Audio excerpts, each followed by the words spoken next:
Alrighty, so we're back here on some more Destiny 2. I managed to get a lot of my artifacts sorted out, just throwing on kind of like general builds. Nothing too specific yet. I've not messed around with trying to create any sort of specific build, but just general stuff, running Queen's Flow right now. And this is the rest of my build. It's kind of just my older build that I was running before I took a long break. 180 grenade, 155 super. Yes, I know I need to masterwork most of my armor. And then just this prismatic layout. It's just a nice general build. Now there used to be a build during Edge of Fate that I would run that I don't think is available anymore. It revolved around the artifact. I think it was a combination of Shield Crush and some other artifact mod. I don't remember what it was, but basically I would just mess around with Arc Hunter and just buff the crap out of my flux grenades. I would run Ascension to just get an Amplify on demand, which would activate which would activate Shield Crush because Amplified or Radiant grants increased grenade damage and recharge. And then there was just something else that buffed the crap out of flux grenades, and they were just doing insane damage. Just activate the Ascension and then just you got a nuclear bomb in your back pocket. It would one-shot champions, which was hilarious. But I don't think that build is available anymore, sadly. I could be wrong. You still do at least have Shield Crush, which is very good. This is great for like Titans and Hunters especially. Goes Woven Mail over Shield Frost Armor. That works great for Titan. Amplified Radiant is pretty easy on like Arc Hunter or really any Arc subclass. This is just a really good mod. But I think today we'll probably just focus on some more Triumphs or something. I'm kind of just been focusing on Triumphs and like trying to get shaders. A lot of these shaders are from Eververse, but dang are they good. And you can kind of focus on them now. I really want this Umbral Swamp one. This one's really nice, very clean. Purple, black, love it. There's also Galatea Enduring, which is also really nice, really clean. Then you just have some more silly ones like Devrim's Day Off. And another one back here. Where is it? I think it's in activities. Yeah, Capering Harlequin. It's, you know, kind of what you would expect, sort of jester-ish pattern. Just think of Harley Quinn, really. And it's very nice how the RGB works for this. It just blinks between white and red. I feel like this is one thing Destiny 2 does better than Warframe. A lot of people discuss Warframe versus Destiny 2 fashion. While it is nice to kind of be able to choose specific colors in Warframe, you are able to get more unique patterns like this in Destiny, which Warframe does not have outside of their Void Shell skins. But there really are quite a few shaders to earn. You got these Renegade shaders that I have not gotten yet. Nothing in the tower, surprisingly. And then you got some of these activities like Zavala, Lord Shax, Drifter, and also quite a few Sparrow Racing League shaders, which are pretty dang good. I think there was a shader similar to this in Destiny 1, but then you just got all the Eververse shaders, which I desperately want. And luckily, there is this new focusing over here that you can just get a new shader every time, and it can work for emotes, wherever else, whatever other cosmetics you want. Anyway, we've got a lot of Triumphs to do. Not exactly sure what I'll do next. I really have no idea what else to do right now, so I guess we'll just do Fireteam's Ops and just work on this bow because it's new. I really feel like I get overwhelmed on what to do, and I guess we'll just do Quick Play Master, maybe? Like, I'm just not too picky about what to do right now. I'm kind of just down for whatever. I feel like it's just hard to make a video while doing other stuff, because a lot of this stuff is kind of just like a checklist. It's like a chore thing. It's definitely more of a thing to do off camera, because I've got to look around and try and figure out what to do next. Some of them can definitely take some time, like defeat champions in any activity. That's not exactly a thriller thing to do for a video. And do Disgrace without dying, and gotta get sniper rival kills and Insight Terminus. So we'll just kind of do whatever. Oh, it's a Glassway? Okay. I remember when this first came out, and it was really giving people some difficulty. I think the hardest Grandmaster for a long time was that one on the Dreaming City. I don't remember what it's called. Funny enough, I've not done that many Grandmasters before, because that was back when you still needed to like get your own team together, and I mostly did Destiny 2 solo, to be honest. I never really had too many people to play with. I think I've only ever done, funny enough, like 3 or 4 raids. I did a few more back on Destiny 1. I remember console having an LFG, because I was playing on Xbox One at the time, because Destiny 1 was not on PC, of course. And I did not actually have a PC at that time. But really, I do think ever since they started to just kind of open up matchmaking more that has really helped the game a lot, because I never really felt like it was that necessary to have to get your own team together. Like, if you want to play in public matches, you kind of should be able to. Like, it is, at the end of the day, just a strike. Strikes are not exactly that much team required for them. Same with dungeons. Like, really, ever since, I mean, dungeons don't have public matchmaking, but there is that in-game LFG, which has really helped out for dungeons. And really, I've never struggled to do a dungeon with just randos from LFG with no communication. Maybe if I was doing master dungeons, then yeah, there would be some difficulty here and there, but for the most part, it's been completely chill. Just really no difficulty whatsoever, because the thing with a lot of dungeons is that you can solo them. So really, if you're just competent in doing the dungeon solo, you should be completely fine with just randos, no communication needed. Raids, I think, are kind of the exception. You really do need to coordinate a lot on raids, but dungeons, strikes, everything else, you don't really need coordination. I can understand somewhat of a point of like, oh yeah, it ruins the magic of, you know, having to get your own team together. Ruins the moment.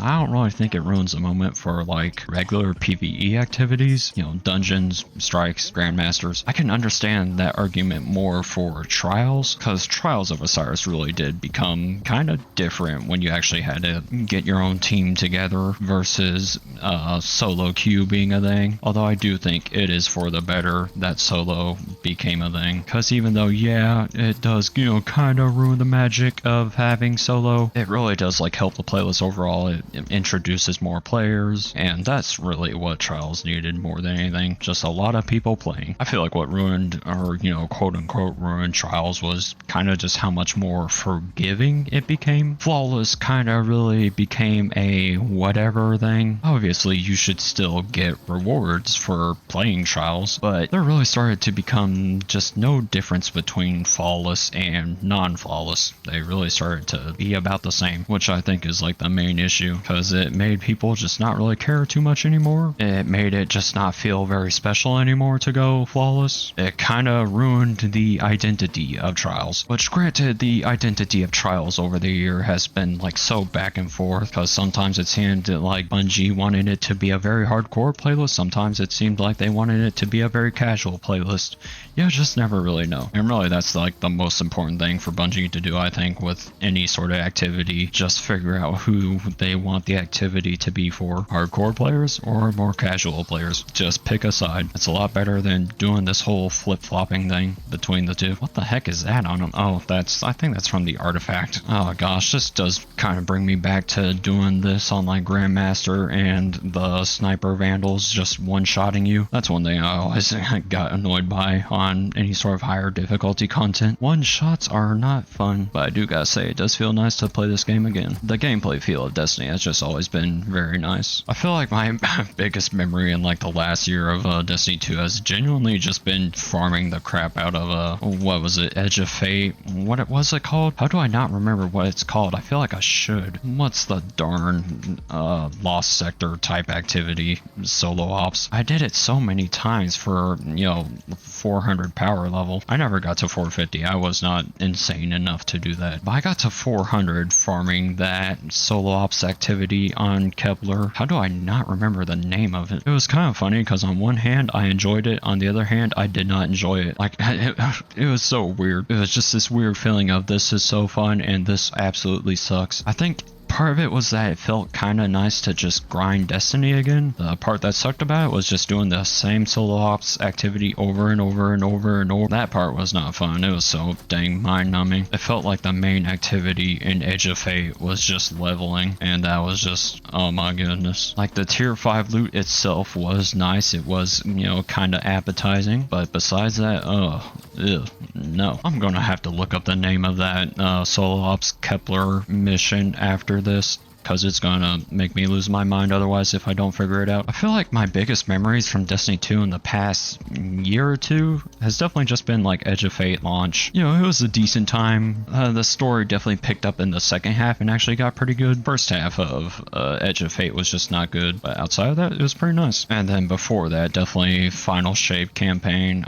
That was a really good time in Destiny, I think. Owie, these guys are really hurting. I'm just going to activate this right now, that's fine. I also think that it really helped having my Arc Flux Grenade build for Edge of Fate. That really was just so fun, charging thermonuclear grenades. I think my absolute favorite memory in Destiny 2, though, would probably doing Day 1 Grasp of Avarice dungeon. That was just such a good time, because I did it with my friend and my sister, and Grasp of Avarice for the Day 1 experience was just so good with the traps. That really made for just a great first time. Is someone going to be able to spawn in? Surely, right? Okay, never mind. Do we have to redo the whole... okay, well... Oh, there's no timer anymore for this? Man, I remember the timer being like a crucial part, really. Man, they really did make the portal easier. But yeah, Day 1 Grasp of Avarice with my friend and sister was just... It was such a great time. Those traps were just so hilarious the first time through. It sucks knowing that I'm not going to experience anything like that maybe ever again. Like seriously, just Day 1 dungeons and raids are a different vibe from any other game. I know I have not done a Day 1 raid, but Day 1 dungeons I have done, and they were just so good. I still remember my first experience ever playing Destiny 1 was I got the game as a demo, tried it out for a bit, was like, hey, this game's pretty awesome, I gotta buy it, and that's the rest of my journey, really. Or, I mean, not really the rest, but, you know, that's the start of my journey, I should say. The rest is history, I should say. I think that was back in either, like, late 2015 or early 2016 that I first tried Destiny 1. So, it wasn't on launch, or even near launch. It was when Destiny 1 was actually great, really, because Taken King had already come out. It was a very nice time in Destiny, and I still stand by that. Destiny 2 Forsaken is the best time of Destiny 2. That just really revitalized the game. It pretty much got everyone back into it. It's what put Destiny 2 back on the map, really, instead of, you know, just being really not a good game. Destiny 2 year 1 was just static rolls. The game felt so small and empty. It really was not good. And my dogs are going crazy again. I'm sorry. I think my mom is home. Dang it, this hurts. After Forsaken, I pretty much started playing all the expansions Day 1. I remember Shadowkeep. I remember Beyond Light. There was Witch Queen. Lifehall was a bummer. But then there was Final Shape, and then Edge of Fate. Again, Edge of Fate kind of mixed. I really need some anti-barrier, huh? Does anyone else have anti-barrier, please? Oh, well, he's got a charge on his head right now, the big old dome. Okay, well, at least teammate has a anti-barrier. That's my bad for not having it. Oh, it's the bow. Did my other teammate left? Yeah, I think so. It's probably because we died the first time. Gosh, dang, this hurts. Oh, I still love the grapple melee, just doing like instant grapple melees. Oh, sword skating, that brings me back. Or sorry, well skating, I should say. I remember learning that for the first time. It felt so good. Just boot up the Crucible match, private, and then owie, and then just mess around with that. Well skating is just so fun. You could also shatter skate as well. I think you can still well skate, right? They didn't remove it, did they? I still remember the old World Line Zero skating though. And then of course before that there was just Titan skating. I wonder what my favorite meta in Destiny 2 has ever been. Like from PvE standpoint, I don't really know. I think it's hard to think about the most powerful one outside of the crafting. Crafting would definitely be the most powerful meta, but you could also just not really consider that a meta since it was a bug. I mean, I remember the old auto-loading meta was pretty insane. Talking about, what was it, Lunafaction boots, I think? And then also rally barricades would auto-load. That was back from like pre-Shadowkeep though. It's been a long time since that's been a thing. I think we've gotten more powerful since then though, to be honest. Owie. These guys hurt quite a bit. Oh, maybe our most powerful ever was when Resilience gave 40% damage reduction. That's probably it, to be honest. That was just insane because it was so hard to die. Can you look at me right now? I think for PvP, probably just, I mean, I know it's a generic answer. My favorite meta is probably just typical 150 RPM hand cannons. I feel like hand cannon metas generally are the easiest to work around. So like if you're wanting to use a weapon that's not a hand cannon in a hand cannon meta, you definitely can. You know, you can get away with a pulse rifle, a submachine gun, and auto. But when it's not a hand cannon meta, it's more difficult to actually use outside meta weapons, if that makes sense. Oh yeah, the old Starfire protocol meta. Or was it Phoenix protocol? Is it Starfire or Phoenix? I can't remember. Warlock and then robes. Starfire, that's right. Yeah, back when that robes were meta. Those are pretty dang good too. Excuse me, teammate. Alright, I think that's pretty much it for now though. I'll probably be weaving some Destiny 2 into videos here and there going forward. Warframe's still gonna be the main thing, but we'll probably mess around with Destiny 2 still some. I don't really see why not. So it's a high impact longbow. I don't think I've messed around with any longbows yet. I'm accidentally getting rid of stuff that is higher power than what I have. I need to infuse it first. I'm gonna be honest, I still don't really care to keep tier 4s. But anyway, I think that's pretty much it for now. So we'll probably do one more Destiny 2 video and then it's off into Warframe again because of the update. But hope you guys enjoyed and I'll see you on whatever I do next.